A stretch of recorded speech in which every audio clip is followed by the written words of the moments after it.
première période. Quelques sifflets, 0-0. Et une première mi-temps plutôt à l'avantage. En tout cas, ils ont un peu plus convaincu les Lillois. Oui, plus d'intention de la part des Lillois. C'est vrai qu'une équipe de Monaco empruntée, manquant de fluidité dans le jeu. Donc c'est un petit peu inquiétant. Allez, on a une réaction au micro de Lucien Dabila.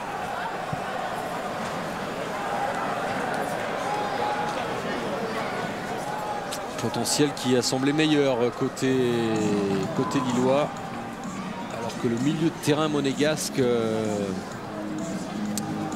a pêché dans la construction, a eu du mal à trouver les solutions. C'est vrai aussi que devant, même si Park s'est démené aussi avec Nimani, mais on a manqué quand même de percussion et aussi de rapidité. Allez, Lucien avec Ricardo. Comment vous avez trouvé la première mi-temps de votre équipe? C'était un match très équilibré, c'était un premier temps très équilibré, très physique. Je pense qu'on doit varier notre jeu, on allonge trop là.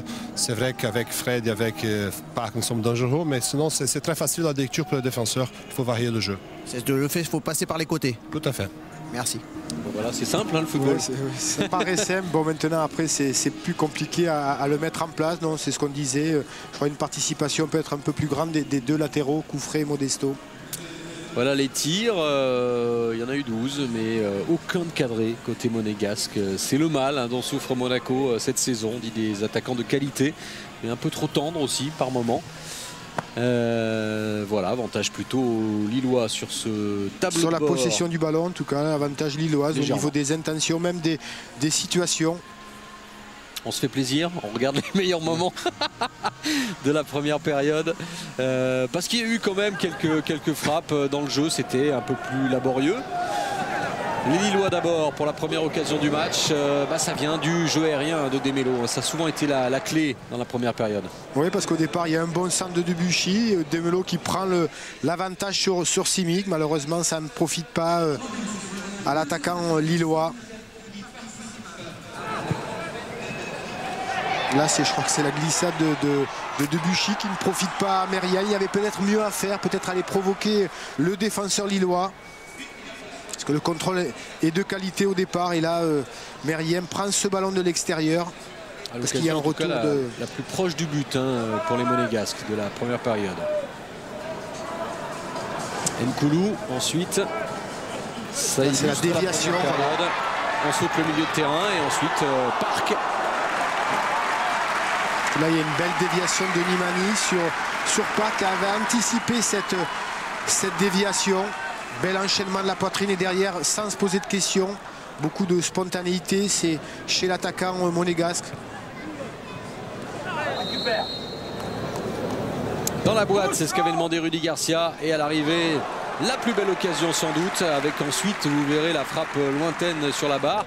Mais c'est Demelo qui oblige le réflexe de Ruffier. En tout cas, les situations dangereuses viennent de la part de cet attaquant, de Melo, sur un bon ballon de Cabaye.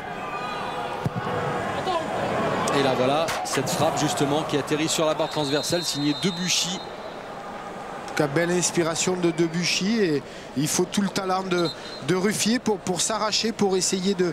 Et je crois qu'il dévie ce ballon sur la transversale. Il la touche, il l'effleure. Ruffier. Ce tir de Debuchy de très loin, encore des Lillois. Et qui ici, toujours des Monégasques qui sautent le milieu de terrain. Et là, Alonso qui peut vraiment s'en vouloir. Oui, parce que c'était la plus belle occasion pour les Monégasques. Au départ, je crois qu'il y a une belle déviation. Il y a un mauvais contrôle d'Alonso où ce ballon part sur l'extérieur. Surtout que c'est peut-être pas utile d'ajouter la puissance. Il faut plutôt chercher à cadrer. Je pense.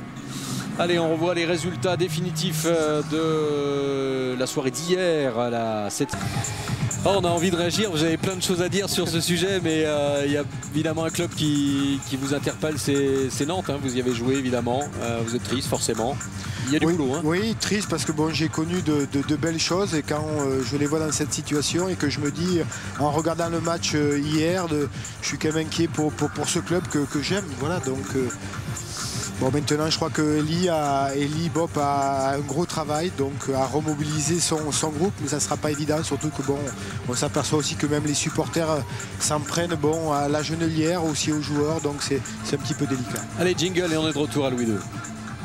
Formations vont revenir sur la pelouse. Tiens, on voit Patrick Muller qui s'en est visiblement débarrassé de ses blessures et qui est sur le banc des remplaçants. Le Suisse, ancien Lyonnais, et Grégory Maliki qui a repris sa place dans le but.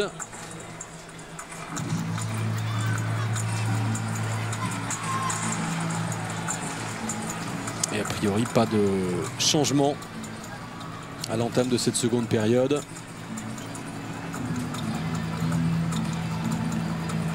On va voir si les consignes de Ricardo sont appliquées.